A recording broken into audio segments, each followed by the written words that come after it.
ಕೆಲವರು ಏನಂದರೆ ದೊಡ್ಡ ದೊಡ್ಡದು ಮಾಡುವ ಸಂದರ್ಭದಲ್ಲಿ ಸಣ್ಣ ಪುಟ್ಟದ್ದು ಲೋಪ ಆಗಿಬಿಡುತ್ತೆ.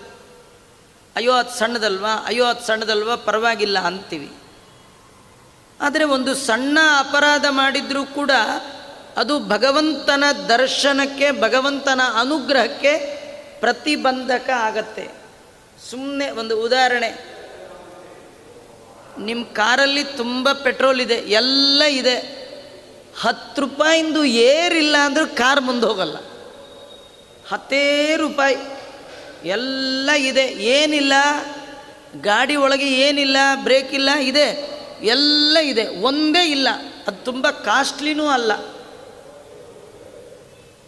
5 ರೂಪಾಯಿಯ ಗಾಳಿ ಇಲ್ಲ ಅಂದರೆ ಅದು ಹೇಗೆ ಮುಂದೆ ಹೋಗಲ್ವೋ ಹಾಗೆ ದೇವರ ದರ್ಶನಕ್ಕೆ ಪ್ರತಿಬಂಧಕ ಆಗುವಂಥದ್ದು ಸಣ್ಣ ಸಣ್ಣ ತಪ್ಪುಗಳು ಕೂಡ ದೇವರ ದರ್ಶನಕ್ಕೆ ಪ್ರತಿಬಂಧಕ ಆಗತ್ತೆ. ಕೃಷ್ಣ ಅಂತಾನೆ, ನಿಮ್ಮ ಮೇಲೆ ನನಗೆ ಕಾರುಣ್ಯ, ನಿಮ್ಮನ್ನು ಎಚ್ಚರಿಸುವ ಸಲುವಾಗಿಯೇ ವಸ್ತ್ರವನ್ನು ಅಪಹಾರ ಮಾಡಿದ್ದು. ನಾನು ವಸ್ತ್ರ ಅಪಹಾರ ಮಾಡದಿದ್ದರೆ ವ್ರತ ಎಲ್ಲ ಕಂಪ್ಲೀಟ್ ಆಯಿತು ಅಂತ ನೀವು ಮನೆಗೆ ಹೋಗ್ತಿದ್ರಿ. ಆದರೆ ನಿಮ್ಮ ವ್ರತದ ಒಳಗಿರುವ ಲೋಪ ದೋಷದ ಗುರುತು ನಿಮಗೆ ಗೊತ್ತಾಗ್ತಿರಲಿಲ್ಲ. ಏನು ತಪ್ಪು ಮಾಡಿದೆ ಗೊತ್ತೇ ಆಗಲ್ಲ ನಿಮಗೆ. ಗೊತ್ತಾಗತ್ತಾ? ನಾವು ಭಾಳ ಮಡಿಯಿಂದ ಸ್ನಾನ ಮಾಡಿ ಗಂಧ ತೆಗೆದು ದೇವ್ರ ಪೂಜೆ ಮಾಡಿದ್ವಿ ಅಂತ ನಮ್ಮಷ್ಟು ಪೂಜೆ ಮಾಡೋರೇ ಇಲ್ಲ ಅಂದ್ಕೊಂಡು ಗಂಟೆಗಟ್ಟಲೆ ದೇವ್ರ ಮುಂದೆ ಕೂತು ಹೊರಗೆ ಬರ್ತೀವಿ. ಆದರೆ ನಮ್ಮ ತಪ್ಪನ್ನು ತೋರಿಸಿ, ತಪ್ಪನ್ನು ತಿದ್ದಿ, ಶುದ್ಧ ಮಾಡಿ ಸಿದ್ಧಿ ಕೊಡುವ ಭಗವಂತ ನಮ್ಮನ್ನು ಎಚ್ಚರಿಸಲಿಲ್ಲ ಅಂತಾದರೆ ನಮ್ಮನ್ನು ಎಚ್ಚರಿಸೋರಾದರೂ ಯಾರು? ದೇವರು ಕಾರುಣ್ಯದಿಂದ ಸಜ್ಜನರು ಮಾಡುವ ತಪ್ಪನ್ನು ಒಂದೊಂದು ಏಟು ಕೊಟ್ಟು ಎಚ್ಚರಿಸ್ತಾನೆ. ಜೀವನದಲ್ಲಿ ಒಳ್ಳೆಯ ಕೆಲಸ ಮಾಡ್ತಿರುವಾಗಲೂ ಕೆಟ್ಟದ್ದಾದರೆ ಸಜ್ಜನ ಅದನ್ನು ಯಾವ ಥರ ಕನ್ಸಿಡರ್ ಮಾಡ್ತಾನೆ ಅಂದರೆ, ಇದು ದೇವರು ಕೊಟ್ಟ ಎಚ್ಚರಿಕೆ, ಆದುದೆಲ್ಲ ಒಳಿತೆ ಆಯಿತು, ಭಗವಂತ ನಾನು ಜೀವನದಲ್ಲಿ ನಿನ್ನ ಪೂಜೆ ಮಾಡುವ ಸಂದರ್ಭದಲ್ಲಿ ಯಾವ ತಪ್ಪನ್ನು ಮಾಡಿದ್ದೇನೋ ಏನೋ, ಅದಕ್ಕೆ ಈ ರೀತಿ ಶಿಕ್ಷೆ ಕೊಟ್ಟಿದ್ದೀಯ, ಒಳ್ಳೆಯದಾಯಿತು ಅಂತಾರೆ. ಅದು ಬಹಳ ಮುಖ್ಯ. ನಾವು ದೇವರ ಪೂಜೆ ಮಾಡುವಾಗ ಕಾಯಕವಾಗಿ, ವಾಚನಿಕವಾಗಿ, ಮಾನಸಿಕವಾಗಿ ಎಷ್ಟು ತಪ್ಪುಗಳು ನಮ್ಮಿಂದ ಆಗ್ತಾ ಇರುತ್ತೆ. ಸಕಲೇಂದ್ರಿಯ ಮುಕುಂದ, ಎಲ್ಲ ಇಂದ್ರಿಯಗಳಿಂದಲೂ ಕೂಡ ಮಾಡಬಾರದ ಅಪರಾಧವನ್ನು ದೇವರ ಮುಂದೆ ಕೂತೆ ಮಾಡ್ತಿರ್ತೀವಿ. ದೇವರು ಸಜ್ಜನರಿಗೆ ಮಾತ್ರ ಎಚ್ಚರಿಕೆ ಕೊಡ್ತಾನೆ, ಎಲ್ಲರಿಗೆ ಕೊಡಲ್ಲ. ದಿನ ಶಾಲೆಗೆ ತಡವಾಗಿ ಬರೋವನ್ನ ಮೇಷ್ಟ್ರು ಕೇಳಲ್ಲ. ಕೇಳ್ತಾನ? ಯಾಕೆ ಲೇಟು ಅಂತ? ಅವ್ನಿಗೆ ಗೊತ್ತೇ ಇದೆ ಬರೋದೇ ಲೇಟು ಅಂತ, ಕೇಳಲ್ಲ. ಡೈಲಿ ಸರಿಗೆ ಬರ್ತಾನೆ. ಒಂದಿನ ಲೇಟ್ ಬಂದರೆ ಯಾಕೆ ಲೇಟು? ಆ ಲೇಟು ಅಂತ ಕೇಳಿದಾಗ ಡೈಲಿ ಸರಿ ಬರೋನಿಗೆ ಬೇಸರ ಆಗುತ್ತೆ. ಏನು ಸರ್ ಡೈಲಿ ಸರಿಗೆ ಬರ್ತೀನಿ, ಒಂದಿನ ಬಂದರೆ ನಮ್ಮನ್ನು ಕೇಳ್ತೀರ ಅಂದರೆ ನಿನ್ನೆ ಕೇಳಬೇಕು. ದಿನ ನಿಧಾನಕ್ಕೆ ಬರೋನು ಯಾರು ಕೇಳ್ತಾನೆ? ಅವ್ನು ಕೇಳೋದೇ ಇಲ್ಲ, ಅವನಿಗೆ ಎಚ್ಚರಿಕೆ ಇಲ್ಲ. ಎಚ್ಚರಿಕೆ ಕೊಟ್ಟರು ರಿಪೇರಿ ಆಗಲ್ಲ ಅವನು. ಹಾಗಾದರೆ ಭಗವಂತ ಸಜ್ಜನರಿಗೆ ಮಾತ್ರ ಹೊಡೆತ ಕೊಡ್ತಾನೆ. ಆಧ್ಯಾತ್ಮಿಕ, ಆದಿ ದೈವಿಕ, ಆದಿ ಭೌತಿಕ ಅನ್ನುವ ತಾಪತ್ರಯವನ್ನು ಕೊಟ್ಟು ಆ ಭಕ್ತ ಮತ್ತು ಪರಿಶುದ್ಧ ಬಂಗಾರವನ್ನು ಕಾಯಿಸಿ ಕಾಯಿಸಿ ಕಾಯಿಸ್ತಾರೆ, ಹೊಳಪು ಜಾಸ್ತಿ ಆಗಲಿ ಅಂತ. ಹಾಗೆ ಭಗವಂತ ತನ್ನ ಭಕ್ತರಿಗೆ ಹೀಗೆಲ್ಲ ಮಾಡ್ತಾನಂತೆ. ದುಃಖ ಬರುವ ಹಾಗೆ ಮಾಡ್ತಾನಂತೆ. ದುಃಖ ಬಂದರೂ ಕೂಡ ಅವರು ಮತ್ತು ಭಗವಂತನಲ್ಲಿ ಭಕ್ತಿಯನ್ನೇ ಹೆಚ್ಚಿಸ್ಕೊಳ್ತಾರೆ ವಿನ ಭಗವಂತನಲ್ಲಿ ಎಂದೂ ದ್ವೇಷ ಮಾಡೋಲ್ಲ.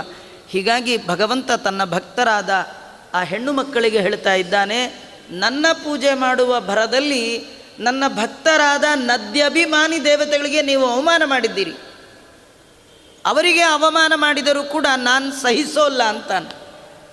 ತಾಳ ತನ್ನವರಲ್ಲಿ ಮಾಡಿದವ ಹೇಳನವ. ದೇವರಂತಾನೆ, ನಿಮ್ಗೆ ತುಂಬ ಸಿಟ್ಟು ಬಂತ, ನನ್ನೇ ಬೇಕಾದ ಬೈದ್ಬಿಡಿ, ಆದರೆ ನನ್ನ ಭಕ್ತರನ್ನು ಮಾತ್ರ ಬೈಬೇಡಿ, ನನ್ನ ಭಕ್ತರಿಗೆ ಮಾತ್ರ ಅವಮಾನ ಮಾಡಬೇಡಿ. ನೀವು ನನ್ನನ್ನು ಎಷ್ಟು ಬೈದರೂ ನಾನು ಸಹಿಸ್ತೇನೆ, ನನ್ನ ಭಕ್ತರನ್ನು ಒಮ್ಮೆ ಅವಮಾನ ಮಾಡಿದರೂ ನಾನು ಬಿಡೋಲ್ಲ ಅಂತ. ಛಿಂದ್ಯಾಂ ಸ್ವಬಾಹುಮಪಿ ಪ್ರತಿಕೂಲ ವೃತ್ತಿಂ. ನಾನೇ ನನ್ನ ಬಾಹುಗಳೇ ನನ್ನ ಭಕ್ತರ ವಿರುದ್ಧ ಹೋದರೆ ಕತ್ತರಿಸಿಬಿಡ್ತೇನೆ ಅಂತಾನೆ ಭಗವಂತ.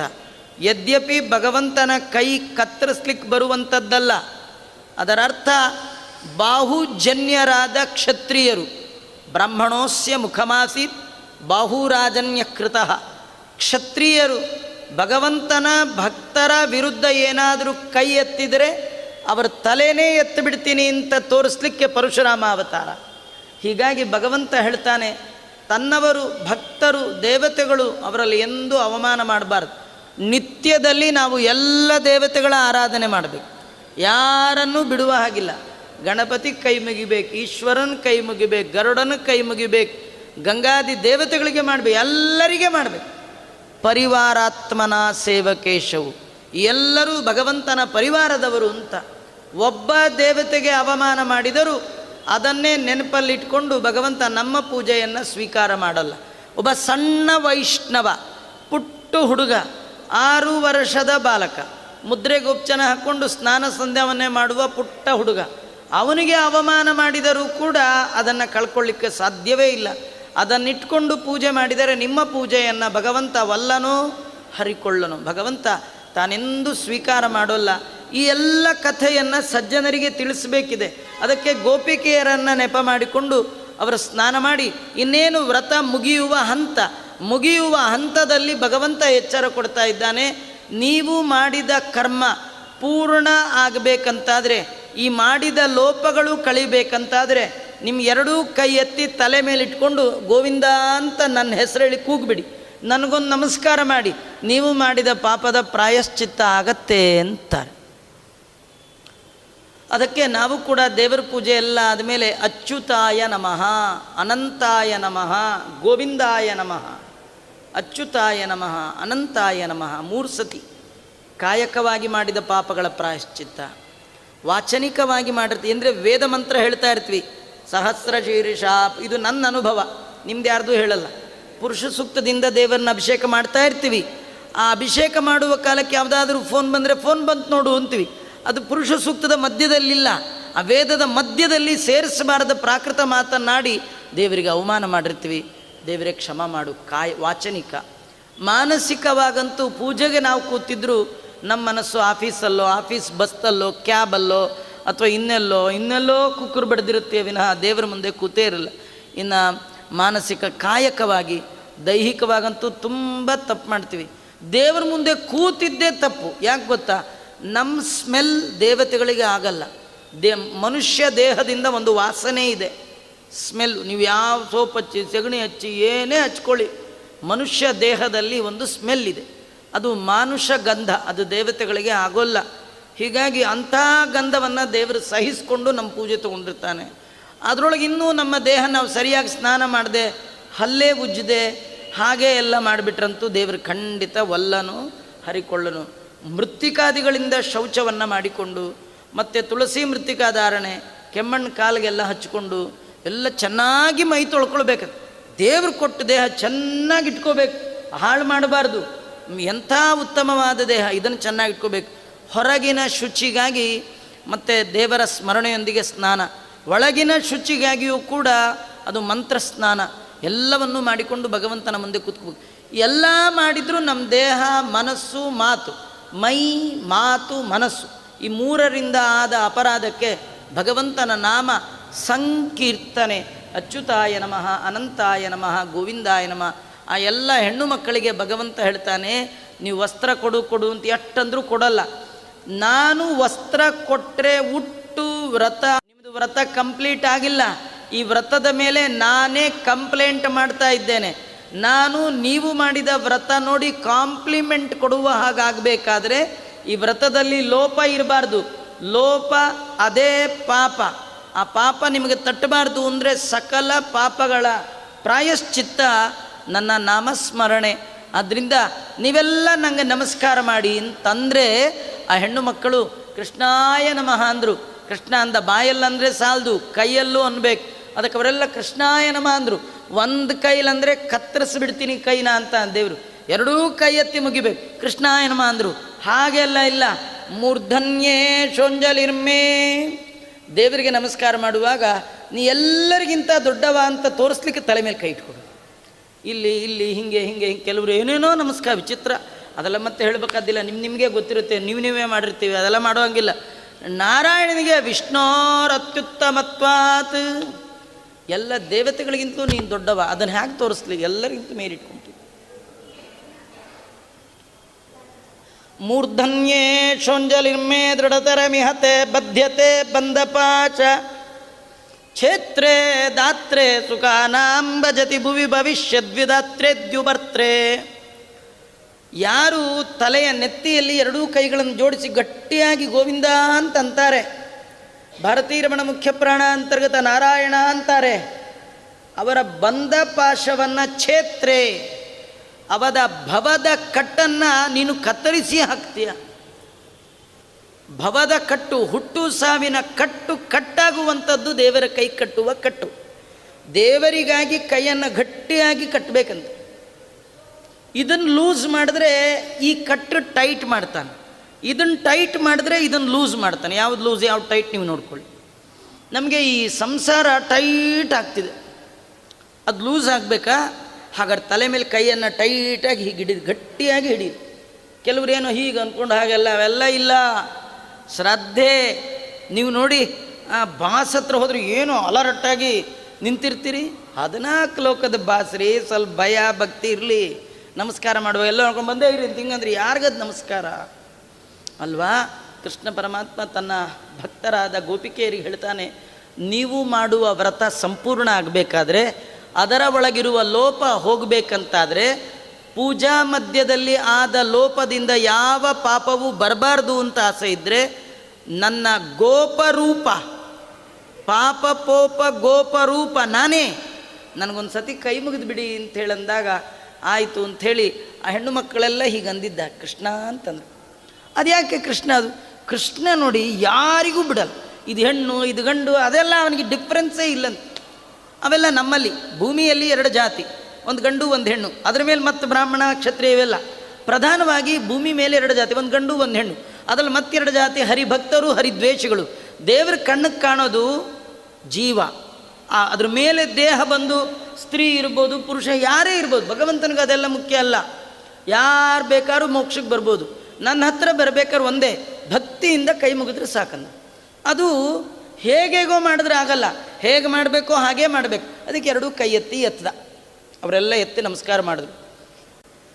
ಇದು ಬರೀ ಗೋಪಿಕಾ ಸ್ತ್ರೀಯರಿಗೆಲ್ಲ. ಇನ್ನೊಂದು ಸತಿ ಭಗವಂತ ನಮ್ಮೆಲ್ಲರ ಸಲುವಾಗಿ ತೋರಿಸ್ತಾ. ಅದೆಲ್ಲಿ ಅಂದರೆ ದ್ರೌಪದಿಗೆ ವಸ್ತ್ರ ಅಪಹಾರವನ್ನು ದುರ್ಯೋಧನಾದಿಗಳು ಮಾಡಿದ್ರು. ಆ ಪ್ರಸಂಗದಲ್ಲಿಯೂ ಕೂಡ ಕೃಷ್ಣ ಅಂತ ಕೂಗಿದ್ಲು. ಆ ಕೂಗುವಾಗ ದೇವರನ್ನು ಕೂಗ್ತಿದ್ಲು. ಮಹಾ ಜ್ಞಾನಿ, ಅವಳಷ್ಟು ದೊಡ್ಡವರು ಇಲ್ಲೇ ಇಲ್ಲ. ದ್ರೌಪದಾದಿ ವೇದಾಭಿಮಾನಿ ದೇವತೆ. ಸೊಂಟಕ್ಕೆ ಹೀಗೆ ಕೈ ಹಿಡ್ಕೊಂಡು ಕೂಗ್ತಿದ್ಲಂತೆ, ಎಳೆದು ಬಿಟ್ಟಾನು ಅಂತ. ಅವರೆಲ್ಲ ದೇವತೆಗಳು ನಾಟಕ ಮಾಡಿ ನಮಗೆ ತೋರಿಸ್ತಾರೆ, ಅವ್ರಿಗೆ ಗೊತ್ತಿದೆ. ಆದರೂ ಇದೇನು ತಾತ್ಪರ್ಯ ಅಂದರೆ, ನಮಗೆ ಭವದ ಕಡೆಯೂ ನಂಬಿಕೆ, ದೇವ್ರ ಕಡೆ. ಕೆಲವರು 2 ದೋಣಿಯಲ್ಲಿ ಕಾಲಿಟ್ಟು ಹೋಗ್ತಿರ್ತಾರೆ. ಎಲ್ಲ ದೇವರು ಕೂತ್ರ ಆಗತ್ತಾಚಾರೆ, ನಮ್ಮದು ಸ್ವಲ್ಪ ನಾವು ನೋಡ್ಕೋಬೇಕು. ನಾವೆಲ್ಲ ಮಾಡಿದರೆ ಕಡೆಗುಂಚು ಆಗಿಲ್ಲ. ಕೆಲವರೇನೆಂದರೆ 90% ನಾವು ಆಚಾರ, 10% ದೇವ್ರದ್ದು ಹೆಲ್ಪ್ ಇಲ್ಲ. ಕೆಲವರು ಇಲ್ಲ ಆಚಾರ 10% ನಮ್ಮದು, 90% ಯಾವುದೂ ಇಲ್ಲ ರೀ, ಎಲ್ಲ ಪರ್ಸೆಂಟೇಜ್ ಅವಂದೇ. ಆದರೂ ನಾವು ಮಾಡುವಾಗ ಎಚ್ಚರಿಕೆಯಿಂದಿರಬೇಕು. ಅವಳು ಸೊಂಟಕ್ಕೆ ಹೀಗೆ ಕೈ ಹಿಡ್ಕೊಂಡು ದೇವರನ್ನು ಕೂಗ್ತಿದ್ರೆ, ದೇವರಂದ, ಸೊಂಟದ ಗಂಟು ನಿನ್ನನ್ನು ರಕ್ಷಣೆ ಮಾಡೋದಾದರೆ ನಾನು ಯಾಕೆ ವಸ್ತ್ರ ಕೊಡಲಿ? ಕೊಡಲೇ ಇಲ್ಲ. ದ್ರೌಪದಿಗೆ ಕೊಡಲಿಲ್ಲ, ಲೇಟ್ ಮಾಡ್ದ ಅಂದರೆ ನಮಗೆ ನಿಮಗೆ ಕೊಟ್ಬಿಡ್ತಾನ? ಅವಳು ಸೊಂಟದ ಗಂಟನ್ನು ಹಿಡಿದಿದ್ರೆ ನಮ್ಮದು ಸೊಂಟದ್ದೇ ಗಂಟಲ್ವಾ? ಆಚಾರ್ಯಗಳು ಸೊಂಟದ ಗಂಟು, ಕೆಲವರು ಪಾಕೆಟ್ ಗಂಟು, ಕೆಲವರು ಇನ್ನೆಲ್ಲೋ ಬಚ್ಚಲು ಮನೇಲಿ ಗಂಟು ಇಟ್ಟಿರ್ತಾರೆ. ಇನ್ನು ಕೆಲವರು ನೋಡ್ತಾ ಇದ್ರಿ ಟಿ ವಿಲಿ ಎಲ್ಲೆಲ್ಲಿ ಗಂಟು ಇಟ್ಕೊಂಡಿದ್ದಾರೆ. ಇಷ್ಟು ಗಂಟುಗಳ್ರಿ ಅಲ್ವಾ? ಈ ಗಂಟನ್ನು ನಂಬಿದವರಿಗೆ ಭಗವಂತ ಅನುಗ್ರಹ ಮಾಡಲ್ಲ. ನಿಮ್ದೇನು ಗಂಟಿದ್ರು ನನ್ನ ಮುಂದೆ ಇಟ್ಟು ಕೈ ಫ್ರೀ ಮಾಡ್ಕೊಂಡು ಮುಗಿರಿ, ನಿಮ್ಮನ್ನು ರಕ್ಷಣೆ ನಾನು ಮಾಡ್ತೀನಿ. ದ್ರೌಪದಾದೇವಿಯರು ಕೂಡ 2 ಕೈಗಳನ್ನು ಮೇಲೆತ್ತಿ, ಈ ಗಂಟು ನನ್ನನ್ನು ರಕ್ಷಣೆ ಮಾಡೋದಲ್ಲ ಸ್ವಾಮಿ, ನೀನು ರಕ್ಷಣೆ ಮಾಡುವವ ಅಂತ ಕೈ ಎತ್ತದ ತಕ್ಷಣ ಅಕ್ಷಯಾಂಬರವನ್ನೇ ಭಗವಂತ ಕೊಟ್ಟ ಅನ್ನುವ ಕಥೆಯನ್ನು ನಾವೆಲ್ಲ ಕೇಳ್ತೀವಿ. ಹಾಗಾದ್ರೆ ಈ ಗೋಪಿ ವಸ್ತ್ರಾಪಹಾರದ ಹಿನ್ನೆಲೆ ಕತೆ ಇದು ಬರೀ ಆ ಹೆಣ್ಣು ಮಕ್ಕಳಿಗೆಲ್ಲ. ನಿಜ ನೋಡಿದ್ರೆ ಗೋಪಿಕಾ ಸ್ತ್ರೀಯರು ಅಂದರೆ ನಾವೆಲ್ಲ, ನಾವು ಗೋಪಿ ಹಚ್ಚುವ ಭಗವಂತನನ್ನು ಪ್ರೀತಿಸುವ ಸ್ತ್ರೀಯರು ಜಗತ್ತಲ್ಲಿರುವವರೆಲ್ಲ. ಎಲ್ಲರೂ ಗೋಪಿಯನ್ನು ಹಚ್ಚಬೇಕು, ಭಗವಂತನನ್ನೇ ಪ್ರೀತಿಸ್ಬೇಕು. ಯಾರ್ಯಾರನ್ನೋ ಪ್ರೀತಿಸಿದ್ರೆ ಅವ್ರ ಮಧ್ಯೆ ಕೈ ಕೊಡೋರೆ. ಅವ್ರು ಫಸ್ಟ್ ಭೇಟಿ ಒಳಗೂ ಕೈ ಕೊಟ್ಟಿರ್ತಾರೆ, ಕೊಟ್ಟು ಶೇಕ್ ಹ್ಯಾಂಡ್ ಮಾಡಿರ್ತಾರೆ, ಆಮೇಲೆ ಲೈಫೇ ಶೇಕ್ ಮಾಡಿ ಬಿಟ್ಟು ಹೋಗ್ಬಿಡ್ತಾರೆ. ಮೊದಲು ಹ್ಯಾಂಡ್ ಶೇಕ್, ಆಮೇಲೆ ಪೂರ ಲೈಫ್ ಶೇಕ್. ಆದರೆ ಹಿಡಿದ್ರೆ ಗಟ್ಟಿಯಾಗಿ ಹಿಡಿದು ಎಂದೆಂದು ಶೇಕ್ ಮಾಡದೇ ಇರೋ ಅಬ್ದುಲ್ಲಾ ಅವನೊಬ್ಬನೇ, ಅವನು ಶೇಕೇ ಮಾಡಲ್ಲ. ನೀವು ಅವನ್ನ ಹಿಡಿಬೇಕೇ ವಿನ ಯಾರ್ಯಾರನ್ನೂ ಹಿಡಿದ್ರೇನು ಅಲ್ವಾ? ಪ್ರೀತಿ ಮಾಡೋದಿದ್ರೆ ನಿರಂತರ ಪ್ರೇಮ ಪ್ರವಾಹ ಅದು ಭಗವಂತನಲ್ಲಿ ಮಾಡಬೇಕು. ಮಹಾತ್ಮ್ಯ ಜ್ಞಾನ ಪೂರ್ವಸ್ತು ಸುದೃಢ ಸರ್ವತೋಧಿಕ ಸ್ನೇಹೋ ಭಕ್ತಿ ರೀತಿ ಪ್ರೋಕ್ತ. ಭಗವಂತನನ್ನು ಹೊಂದಬೇಕಾದ್ರೆ, ಭಗವಂತ ನಮಗೆ ಪಾಣಿಗ್ರಹಣ ಮಾಡಬೇಕಾದ್ರೆ, ಭಗವಂತ ನಮ್ಮನ್ನು ಗಟ್ಟಿಯಾಗಿ ಹಿಡಿಬೇಕಂದ್ರೆ, ಎಂಥ ಮಳೆ ಚಳಿಗಾಳಿ ಬಂದರೂ ಕೂಡ ತಾಪತ್ರಯದಲ್ಲಿ ಅಲುಗಾಡದೆ ಚೆನ್ನಾಗಿರಬೇಕು ಅಂತ ಯಾರಿಗೆ ಆಸೆ ಇದ್ದರೆ, ಮುಕುಂದನ ಮಂದಿರದಲ್ಲಿ ವಾಸ ಮಾಡಬೇಕು ಅಂತ ಆಸೆ ಇದ್ದರೆ ಆ ಭಗವಂತನ ಹಿಡಿಬೇಕು. ಅದಕ್ಕೋಸ್ಕರ ಈ ಹೆಣ್ಣು ಮಕ್ಕಳು ಭಗವಂತ ಬೇಕು ಅಂತ ಹೊರಟಾಗ ಅವರು ಮಾಡುವ ವ್ರತದ ಮಧ್ಯದಲ್ಲಿ ಬಂದ ಲೋಪ ಅದನ್ನು ತಪ್ಪು ತಿದ್ದಲಿಕ್ಕೋಸ್ಕರ ಭಗವಂತ ಈ ರೀತಿ ಮಾಡಿದ್ದಾನೆ. ಅವರು ಯಾವಾಗ ತಪ್ಪು ತಿದ್ಕೊಂಡ್ರು ಆವಾಗ ಅವರಿಗೆ ವಸ್ತ್ರವನ್ನು ಕೊಟ್ಟ. ಎಲ್ಲ ನಿಂದು ನಂದೇನದೋ ಸ್ವಾಮಿ ಅಂತ ದೇವರಿಗೆ ತನು ಮಾನ ಪ್ರಾಣ ಎಲ್ಲ ಅವನಿಗೆ ಅರ್ಪಣೆ ಮಾಡಬೇಕು. ಅಂದರೆ ಮಾತ್ರ ನಾನು ಬರ್ತೀನಿ. ಚೂರು ಚೂರು ಚೂರು ಚೂರು ಕೊಟ್ಟರೆ ಬರಲ್ಲ, ಪೂರ ಕೊಟ್ಟರೆ ಬರ್ತೀನಿ. ತನು ನಿನ್ನದು, ಜೀವನ ನಿನ್ನದು, ಅನುದಿನದಲ್ಲಿ ಬಾಹು ಸುಖ ದುಃಖ ಎಲ್ಲ ನಿನ್ನದಯ್ಯ ಅಂತ ಯಾರಂತಾರೆ ಅವರಿಗೆ ಮಾತ್ರ ಭಗವಂತ ಅನುಗ್ರಹ ಮಾಡ್ತಾನೆ. ಯಾವಾಗ ಈ ಹೆಣ್ಣು ಮಕ್ಕಳು ತಮ್ಮ ಮಾನ ಪ್ರಾಣ ಧನ ಎಲ್ಲವನ್ನು ಭಗವಂತನಿಗೆ ಅರ್ಪಣೆ ಮಾಡುವ ಸಲುವಾಗಿ ಕೃಷ್ಣ ಅಂತ ಹೀಗೆ ಕೈ ಮುಗಿದುಬಿಟ್ರೋ, ಕೃಷ್ಣ ಅವರನ್ನು ಕಾರುಣ್ಯದಿಂದ ಹೀಗೆ ನೋಡಿಬಿಟ್ನಂತೆ. ತತಕ್ರಮೇಣಾಂಕುರಿತೆಂಗ ಜಾತ ನಿರೀಕ್ಷತ ಚಂಚಲಲೋಚನಾಂತ ಸ್ವಸಂಗ ಯೋಗ್ಯ ಇವ ತರ್ಕಯನ್ಸ ದದೌ ಮುದಾ ತದ್ವಸನಾನಿ ಮಾನೀ. ಕೃಷ್ಣ ಪರಮಾತ್ಮ ಆ ಹೆಣ್ಣು ಮಕ್ಕಳ ಮೇಲೆ ಅಭಿಮಾನ ಮಾಡಿದ್ದಾನೆ, ಪ್ರೀತಿ ಮಾಡಿದ್ದಾನೆ. ನಮ್ಮೇಲೆ ಯಾರೋ ಪ್ರೀತಿ ಮಾಡಿ ಏನು ಪ್ರಯೋಜನ ಇಲ್ಲ ರೀ. ಆ ಮಾಡುವವರೇ ಇಲ್ಲದಂತಾಗ್ತಾರೆ. ನಮ್ಮೇಲೆ ಯಾರು ಮಾಡಬೇಕು? ಯಾರು ಶಾಶ್ವತ ಇದ್ದಾನೋ ಅವನು ಪ್ರೀತಿ ಮಾಡಬೇಕು. ಹಾಗೆ ಭಗವಂತ ತಾನು ಪ್ರೀತನಾಗಿದ್ದಾನೆ. ಆ ಮುಗ್ಧರಾದ ಆ ಹೆಣ್ಣು ಮಕ್ಕಳನ್ನು ತಾನು ನೋಡ್ತಾ ಇದ್ದಾನೆ. ಅವರು ನೀರಲ್ಲಿ ನಿಂತಿದ್ದಾರೆ, ಕುತ್ತಿಗೆ ತನಕ ನೀರಲ್ಲಿ ನಿಂತಿದ್ದಾರೆ. ಚಳಿಗಾಲ ಬೇರೆ, ನಡುಗ್ತಾ ಇದ್ದಾರೆ. ಕೃಷ್ಣ ಪರಮಾತ್ಮ ವಿಚಾರ ಮಾಡಿದ್ದಾನೆ, ಸ್ವಸಂಗಯೋಗ್ಯ ಇವರೆಲ್ಲ ಲಕ್ಷ್ಮಿಯ ಆರಾಧನೆ ಮಾಡಿ ಆ ಲಕ್ಷ್ಮಿಯನ್ನು ಒಲಿಸಿಕೊಂಡು ತಮ್ಮಲ್ಲಿ ಆ ಲಕ್ಷ್ಮಿಯ ಸನ್ನಿಧಾನವನ್ನು ತಂದುಕೊಂಡಿದ್ದಾರೆ ಅಂತ ಭಗವಂತ ತಿಳಿದ. ಅದು ದೇವರಿಗೆ ಮಾತ್ರ ಗೊತ್ತಾಗುತ್ತೆ, ಎಲ್ಲರಿಗೂ ಗೊತ್ತಾಗೋದಲ್ಲ ಅದು. ಹಾಗಾಗಿ ಇವರು ನನ್ನ ಸಂಘಕ್ಕೆ ಯೋಗ್ಯರಾಗಿದ್ದಾರೆ ಅನ್ನುವ ದೃಷ್ಟಿಯಿಂದ ಅವರನ್ನು ಕಾರುಣ್ಯದಿಂದ ನೋಡ್ತಾ ಅವರವರ ವಸ್ತ್ರಗಳನ್ನು ಭಗವಂತ ಕೊಟ್ಟನಂತೆ.